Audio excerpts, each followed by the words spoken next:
What's happening, guys? I'm Dan. Welcome back to the channel. Today we're investigating some Three Floyds beer, and I feel like I haven't done a review in a minute, so this is a good one to do because I'm overdue for it. It's the Interstellar Bonanza, clocking in at 9% ABV. Really good can art. Brand new distribution in northern Michigan. But disclaimer, I've seen this before, and I believe it took me a second to figure it out. I was at Dark Lord Day on May 18th, and I think this was like the first beer that I had that day. It was on tap at the tent, Friends of Floyd's, and I'm pretty sure I had this. I did not check into it, so I don't remember all the qualities it is, but I know it's a 9% banger. Double IPA, guys, and it's actually a collab between Floyd's and Warpigs. Basically the same company. Warpigs is just a sister company or cousin company of Floyd's, but really cool can art. Going to be like $16, $17 for a 4-pack, so it's their upper echelon double that they do rotate from time to time. But again, I think I did have this as a disclaimer, but I don't really remember. That was a day of craziness. It was a day of many beers.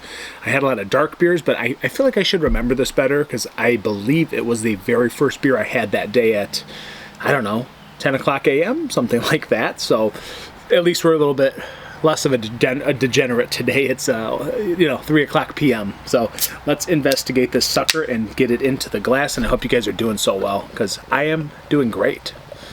So let's pour it kind of aggressively here. We got this dark orangey copper zesty amber kind of looking beer. It looks really dark orange. Pretty good viscosity when I poured it, and real quickly, canned on date 5/14. Nice. Love that I get fresh Three Floyds beer. It's crazy. So no, not as fresh as I thought, but not that bad. Still less than a month. So May 14th, today is June 8th. They probably had this beer ready for the Floyd's event, I'm telling you, because that's where I saw it. So let's get it back in there. Still under a month old. And we've got a nice, thick double IPA, guys. Looks like a West Coast monster in the glass. Off-white head, very thick, creamy head sitting on top. Pretty sticky, very oily to the glass. Looks good. Let's get our schnoz into this bad boy, see what we're working with. And again, really cool can art. Look at that. Man, sweet. Okay. Clean citrus.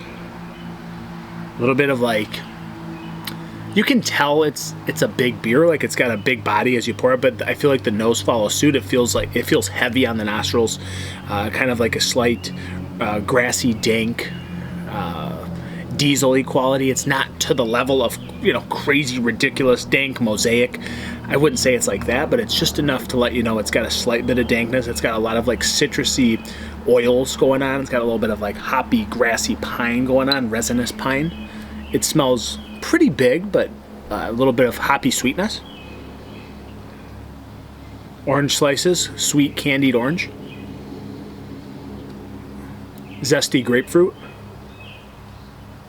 And there could be like a touch of tropical notes here, but it's hard to say. I feel like it's more of that like grassy, slightly piney, herbaceous quality on the back end. Definitely a big West Coast double. Like it's hitting you pretty hard, but it's still quite refreshing on the nose for being 9% alcohol. I feel like this could be a lot worse or a lot more unpleasurable or displeasurable on the nose, but let's dive in. Let's investigate, guys. It is Interstellar Bonanza. Cheers. Yeah, West Coast vibes all day long. Wow. There's the pine. There's the grass. There's a slight herbaceous quality, but it's not overdone. It's definitely more on the hoppy, malty side of things. There's a lot of citrus. And there is like this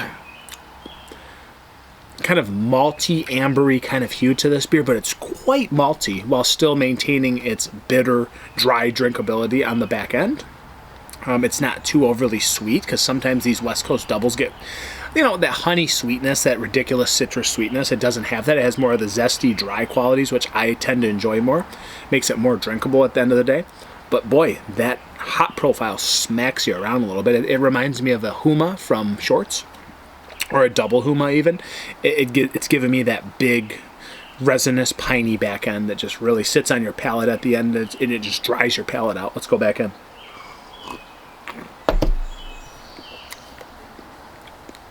It's a chewy beer. There's a touch of dankness. It's very hard to notice. I'd say it's more of the body. It's more of the alcohol creeping up on you than anything.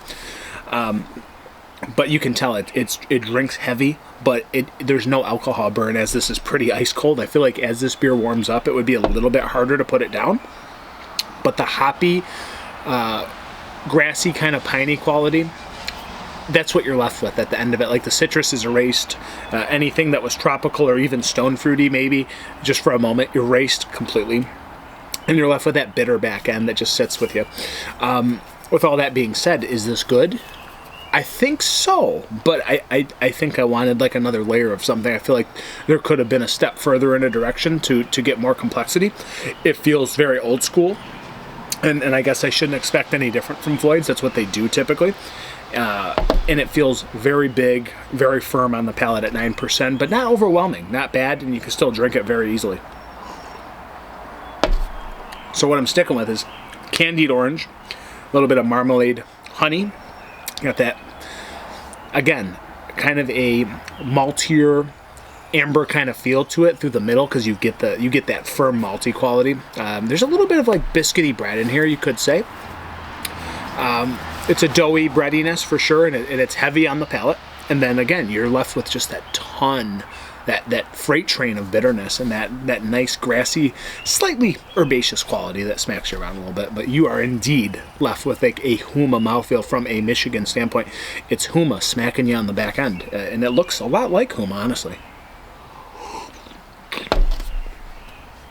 So candied orange, that's the sweetest thing we're getting.